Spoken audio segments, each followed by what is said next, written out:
Señoritas y señores, bienvenidos a otro video para Español 2. Ladies and gentlemen, welcome back to my YouTube channel, señoritas y señores. And finally, we're getting video número 7 up and running. And if you are taking me for Español 2, then that means that we are on the grammar section for Capítulo 2A, Chapter 2A. The theme of the chapter, if you remember, is all about getting ready to go somewhere, you know? So using words such as afeitarse, arreglarse el pelo, bañarse, cepillarse los dientes, all of that good stuff, okay? But now we're transitioning into la gramática, the grammar section. And no lie, ladies and gentlemen, no lie. This part of the book is un poco difícil. It is a little difficult, but I'm really hoping that you guys are able to stick with me best you can. And hopefully we can get through this juntos together, okay? So let's get right at it, ladies and gentlemen, señoritas y señores, because I can't really stay after school too long today, but I can't leave you guys without a YouTube video, you know? I mean, I gotta make sure that these are up and running for you guys to refresh all these skills that we're practicing in la clase de Español. So let's take a look at the very first thing. Well, actually, let's just take a look at the libro. The first lesson is going to be Página 80, Reflexive Verbs, ladies and gentlemen. And these verbs are just like AR, ER, IR ending infinitives. The only difference is that they have a se at the end. And then, well, actually not the only difference, but then also there's a whole process in regard to how to conjugate reflexive verbs. But let's talk about it, okay? So the first thing you got to know about reflexive verbs, ladies and gentlemen, it's like when you take a look in the mirror, you see your reflection, okay? So all of these actions are when you are doing something for yourself or to yourself. And so a lot of the vocabulary that you guys are learning in the chapter has to do with, you know, fixing yourself up in order for you to maybe step out on the town, for example, all right? So let's see here. Reflexive verbs are used to tell that a person does something to her, him, or herself. Okay, I already told you that. So, for example, in English, you would say, I wash my own hair. All right? No one else is going to do it. Well, not all the time anyway. And so you take your AR, ER, IR ending infinitive. That's your verb, your infinitive. But then also there's going to be something involved. That's something extra called a reflexive pronoun. Okay? Yeah, so the pronoun part, that's going to have the se right there at the end. So lavarse, bañarse, cepillarse, los dientes. And so I'll show you what to do with all of those, okay? Let's take a look at lavarse. All right. So let's analyze this, shall we? Lavarse, to wash oneself, okay? So, for example, lavarse la cara.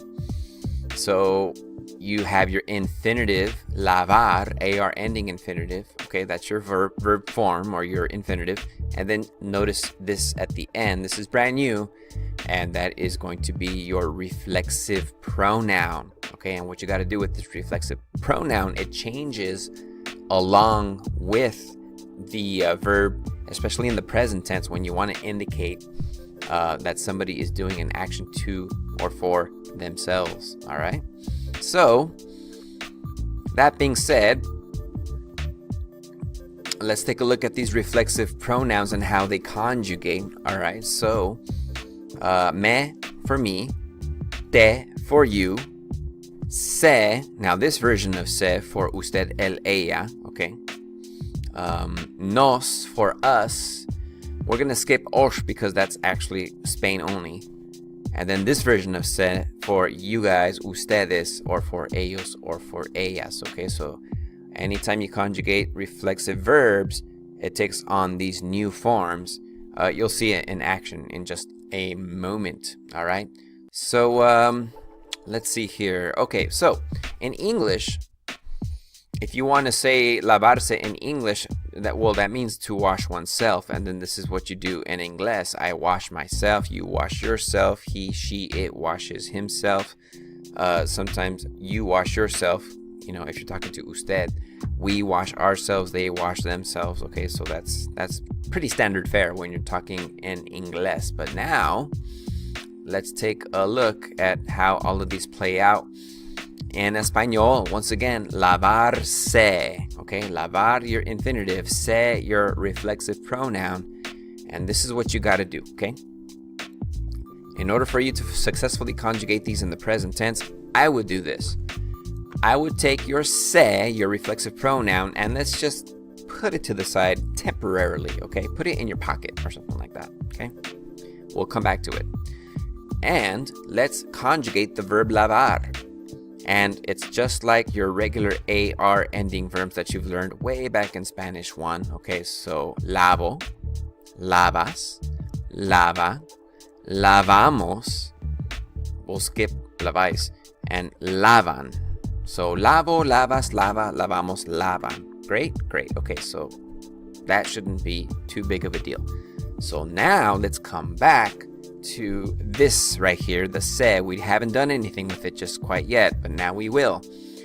And so now, in order for you to successfully say in Spanish that these actions are being done to or for oneself, then this is what you do. Take the se, and to conjugate it correctly, this is what you do. Me lavo. Notice that the se is now changing into me, and you put it in front of what you had before, lavo. So me lavo la cara, okay? Now take that same strategy, and now for you it's going to be te lavas la cara, okay? And then let's just keep going. Se lava, you formally wash yourself. Él se lava, he washes himself. Ella se lava, she washes herself. Nosotros nos lavamos, we wash ourselves, okay? And then we're going to skip down to this version of se. Ustedes, all of you, se lavan. Ellos se lavan. Ellas se lavan, okay? So once again, ladies and gentlemen, take your se after you conjugate lavar, and then put that in front. Me, te, se, nos, and se. All right? And it's always going to be me, te, se, nos, and se. Just like that for all those forms, okay? Okay, ladies and gentlemen, but that's not all that these pronouns can do. That is not all. We're going to practice this in class, but as you can see, they can go before a conjugated verb, and this is a good example. Okay, so here is your conjugated verb, lavo, lavas, lava, lavamos, lavan, okay? And you see the reflexive pronoun here, here, here, here, and here in front of the conjugated verb. Or, and this is something new, after an infinitive, as in attached to your infinitive like a Lego block, okay? You can latch it on to an A-R-E-R-I-R ending infinitive. Yeah, okay. So we already saw me lavo el pelo, okay? But now, look at this. Voy a lavarme el pelo. So now check it out. Lavar is our infinitive. And now we take our se and we attach it like a Lego block to lavar, but then we have to change it depending on who is doing the action. If it's me, I am going to wash the hair or my hair. Voy a lavarme el pelo is what you say in Espanol, okay? Lavarme, okay? Now if it's you, lavarte, vas a lavarte, all right? If it's usted, el, ella, va a lavarse. If it's nosotros, vamos a lavarnos. And then the other se, ustedes, ellos, ellas van a lavarse, all right? Let's try cepillarse. All right, let's try cepillarse. Okay, reflexive verbs in action, ladies and gentlemen. Once again, let's conjugate cepillar first in the present tense. And this is how it all works out. Great. Okay, so that's the first step. Cepillo, cepillas, cepilla, cepillamos, cepillan. Good. Now, second step, take our se. And now we have this. Me cepillo, te cepillas, se cepilla, nos cepillamos, se cepillan. Okay? Yeah. Ducharse. This is something that's not really used in the United States too much. But if you go to España, for example, yeah, that's to bathe, or actually more specifically to shower, okay? Because you shower in la ducha in Spain. Okay, and so here it is. So take duchar, and then it's ducho, duchas, ducha, duchamos, duchan. All right? And then the same setup as before. Me ducho, te duchas. Usted, él, ella se ducha. Nosotros nos duchamos. Ustedes, ellos, ellas se duchan. Okay? And then of course, according to the rules right over here, if you want to attach these reflexive pronouns after the infinitive, that's okay too. Check it out. So now, if you want to say cepillarme, that's correct. If you want to say cepillarte, that's correct. Cepillarse, cepillarnos, cepillarse. All right? Ducharme, ducharte, ducharse, ducharnos, ducharse.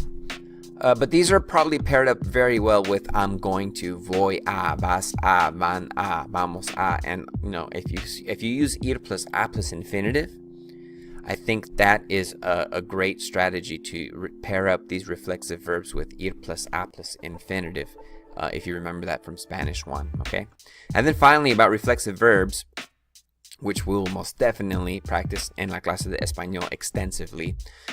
When you're using these reflexive verbs and you're talking about parts of the body or articles of clothing, make sure that you use el, la, los, and las to talk about parts of the body or articles of clothing, okay? It sounds really weird in English, but it is correct in Spanish. So, nos lavamos el pelo. In English, you would say more or less, we wash the hair. And again, it doesn't really translate very well into English, but in Espanol, that's what you got to do. All right? Te cepillas los dientes. Te cepillas los dientes. Do you brush your teeth? All right? Again, los dientes, the teeth in English doesn't sound great, but los dientes in Spanish, yes, most definitely use the definite article there. All right? So that's a quick look at reflexive verbs, everybody. Next up, señoritas y señores, we have the verbs ser and estar. If you took Spanish 1, maybe these look familiar to you. But yes, there are differences when to use the verb ser and when to use the verb estar. And this is all on página 86 in your libro, so you can read up about it at home or in the classroom. But of course, I've got the PowerPoint right over here that'll kind of give you a general idea of what you're working with, okay? So, ser and estar, they both mean to be in Spanish.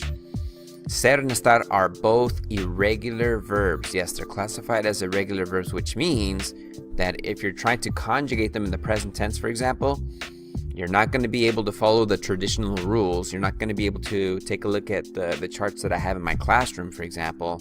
Just about the only way that you'll get the conjugations correct is if you put them up here. Store them in your memory bank, okay? And generally speaking, ser describes more permanent characteristics. Yo soy simpático, tú eres deportista.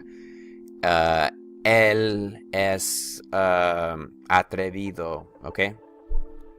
And so the verb ser is describing somebody or something that, like, their characteristics doesn't tend to change very much, okay? Whereas estar, that's more temporary. Yo estoy cansado, for example. I'm tired, but I'm not always going to be tired. I mean, like tomorrow, if I get enough sleep, then I'll feel much better. Ella está enferma. She's sick, but again, that's something that generally goes away. You know, if you catch a cold or something like that, then yeah. Okay, so that's what we're dealing with. So ser, more permanent. Estar, more temporary, generally speaking. All right? So let's take a look at estar first. And this is what I was telling you in regard to conjugation in the present tense, ladies and gentlemen. Let's see here. Okay, so yo estoy, tú estás, usted, él, ella está, nosotros estamos. We're gonna gloss over vosotros estáis. We don't really use it too much where we live in the world. Ustedes, ellos, ellas están. Okay, so again, these endings that you see where the little arrows are, those are irregular endings, and that's why I say that you're gonna have to memorize these endings, because Estoy, definitely way irregular. Estás, está, and están, they all have an accent mark over the last vowel, the letter A, okay? So don't forget those, because I might have mentioned this to you before, but I mean, sometimes accent marks makes the difference as to the meaning of the word or the sound of a word in Spanish. So attention to detail, ladies and gentlemen. Don't forget it, okay? So let's get into why we use the verb estar. Well, estar is used for telling location. All right, so if you're trying to locate something or someone, yeah, you're gonna most definitely use the verb estar. El libro está en la mesa. The book is on the table. Yo estoy en Guatemala. I am in Guatemala. Okay, location. Condition. I mentioned this earlier, but it's generally temporary. All right, something that kind of passes, generally speaking. That's when you use the verb estar. Eduardo está ocupado. Eduardo is busy. He's not always going to be busy. You know, pretty soon he won't be. Ana y Luisa están enfermas. Ana and Luisa are sick. And again, that's generally something that goes away. All right. Let's take a look at the verb ser, everybody. And just like estar, you gotta memorize its changes. No pattern. You can't look at the charts on my walls in my classroom. They're not gonna help you. Okay. The only way that you can memorize the verb ser and the verb estar is to memorize their changes. Okay. So here they are. Yo soy. Tú eres. Usted, él, ella es. Nosotros somos. Vosotros sois is something we don't really use too much. Ustedes, ellos, ellas son. Okay, so once again, soy, eres, es, somos, son is the verb ser in action as far as conjugated in the present tense. All right, let's get into when to use the verb ser. And the first criteria would be when to tell time and date. All right. Son las 2:30. It is 2:30. Es el 20 de noviembre. It's the 20th of November. All right. Time and date. Nationality, everybody. When you want to tell your country of origin, yo soy americana. I am American, if you're a female. Él es puertorriqueño. He is Puerto Rican. Okay, so nationality. Ella es mexicana. Nosotros somos guatemaltecos, you know, and so on and so forth. Okay, origin, where someone or something is from. Tú eres de Nicaragua. Okay. Ellas son de Costa Rica. All right. Hopefully this rings a bell because I think you might have talked about this at the beginning of the school year. I think we did talk about all of this at the beginning of the school year. We use ser to connect a noun or a pronoun to another noun or pronoun. Okay. Eduardo es un hombre. Eduardo, noun. Un hombre, also a noun. Hombre, noun. So you can see right there. Coqui y Sultán son gatos. All right. So these are proper nouns, names of cats, I'm imagining. Coqui y Sultán. Son, they are gatos, cats. So there you go. Used to connect a noun or pronoun to another noun or pronoun. Okay. Characteristics, everybody. Again, like I mentioned earlier, the verb ser describes things that generally don't go away. Rebecca es alta. She's not going to stop being tall tomorrow, for example. Okay. Enrique y yo somos guapos. So Enrique and myself, we are handsome, and that is definitely not something that's going away. You cannot use un or una with ser when describing somebody's profession. So in other words, if you want to tell what somebody does for a living, you're going to actually drop the un or una when describing that person's occupation or profession. Okay? Yo soy profesora. Notice that it doesn't say Yo soy una profesora. Okay? So if you're talking about somebody's profession or occupation, drop the un or una and just go with the form of the verb ser that applies. Tú eres estudiante. Okay, that's what you do. Right now you're not getting paid for being a student, but that's still what you do. Tú eres estudiante. Juan es dentista. Juan's a dentist. Yo soy profesor. I'm a teacher. Ellos son jugadores de béisbol. Those are baseball players. I don't know. I'm just kind of spitballing here. And there you go, ladies and gentlemen. So that is, those are the fundamental differences between ser and estar, and when to use one or the other. Most definitely we'll be practicing en la clase de Espanol.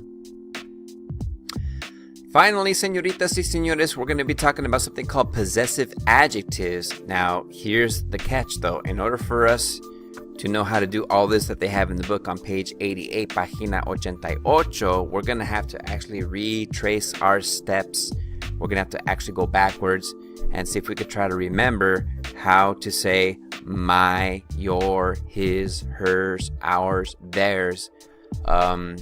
Because in order for us to get all of this down right over here, like I said, on page 88, we're going to have to kind of go back a little bit and try to recap all about possessive adjectives and how they work. You may or may not have learned this in Spanish once, so that's why I kind of want to go back and take you back to the beginning. Okay, so let's start from scratch. If you want to tell that somebody possesses something in Spanish, something that you're going to have to keep in mind is that there are no apostrophes, no apostrophe S's in Espanol. They do not exist, okay? So you cannot say Juan's libro. That is incorrect Spanish. You can't do that, okay? You cannot say Jorge's dog or Jorge's perro. That does not exist. Apostrophe S does not exist in Espanol. Okay, so if you think of it in English terms, what you got to say all the time to indicate possession is the dog of George, the book of Juan. Okay, sounds really long and long-winded in English, but that's what you got to do in Espanol. Okay, el perro de Jorge, el libro de Juan. That's the way it's got to be, all right? This is when you use de plus the noun, usually the person that whatever that thing belongs to. Okay, so el libro de Juan, where de Juan is the de plus noun part. El perro de Jorge, de plus Jorge, where Jorge is the noun. Okay. Let's see here. Tengo el cuaderno de Felipe. Okay, once again, this is Felipe's cuaderno, but you cannot say that. You have to say el cuaderno de Felipe. All right. La hermana de María es amable. Okay, once again, in English, it's easy because you could just say Maria's sister, but in Espanol, no apostrophe S. You gotta say la hermana de María. You have to say all of that. In order for you to speak correct Spanish. So now you use those same rules to apply it to this so that you can say mine or yours or his or hers or ours or theirs. Okay, so do you see what I'm doing? Okay, before I was saying my, your, his, her, our, their, but now on page, what page is this again? 88. Now we're trying to say mine, yours, his, hers, ours, and theirs. Spanish possessive adjectives have a long form that comes after the noun. So now the script is flipped a little bit. We're going to actually put these right here, these possessive adjectives right over here, and we're going to put it after the noun, and they're going to completely replace the name of the noun. All right? So in other words, hey, is this your jacket? Yeah. That jacket is mine. All right. Are these your jackets? Yes, those jackets are ours. All right. And so that's more or less what we're going for here. So possessive adjectives over here on page 88. Now you're kind of trying to say mine, yours, his, hers, ours, theirs, and number gender rules apply directly, okay? Mío, if it's mine. Mía, if it's mine, but what I'm possessing is feminine. Míos, if it's masculine and plural. Mías, if they're feminine plural, okay? So, mío, el lápiz, mío.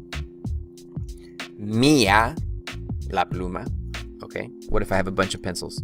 Míos, all right? What if I have a bunch of pens? Mías. You see where I'm going with this, okay? Tuyo,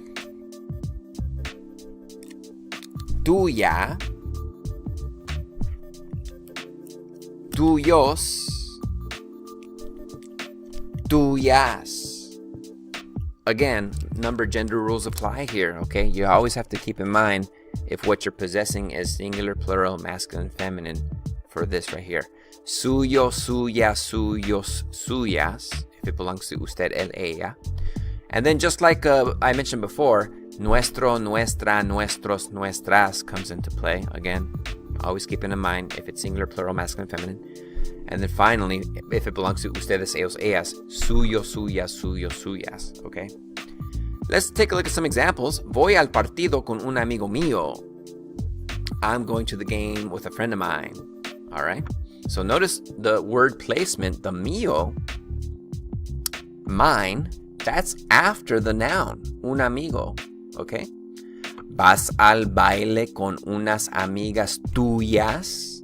Are you going to the dance with some friends of yours? Again, amigas is a feminine plural noun.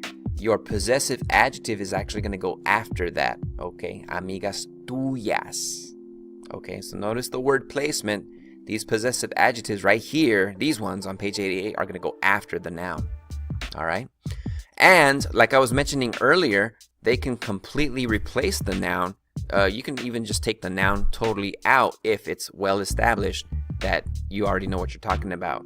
Estas chaquetas son suyas. Are these jackets yours? Sí, son nuestras. Yes, they are ours. Again, chaquetas have already been mentioned, so you can just answer back sí, son nuestras, without even saying chaquetas again, because you know what you're talking about, okay? And then finally, to clarify or emphasize possession, use de plus a noun or pronoun, like I said before. All right. Sometimes it's ambiguous. Aquí está un collar suyo. Well, the problem with using suyo, who does it belong to? Does it belong to usted, él, ella, ustedes, ellos, ellas? Because you can use suyo for any of those. And that's why you use de plus the name of the person to clarify who that collar belongs to. Well, there you go, señoritas y señores. Holy smokes, this chapter 2A, has a lot of really difficult grammar lessons. But again, ladies and gentlemen, por favor, stay positive out there, all right? Sí se puede. Yes, it can be done. But once again, en Español 2, it's twice the effort, twice the degree of difficulty, twice the grammar, twice everything. And so I really hope that you guys come through, all right? Okay, clase, we'll practice en la clase de Español. I am out of here. Ya es tarde. Yeah, I gotta go. So you guys take care, and I will see you en la clase de Español and in the next video. So take it easy, clase. Nos vemos. Adiós.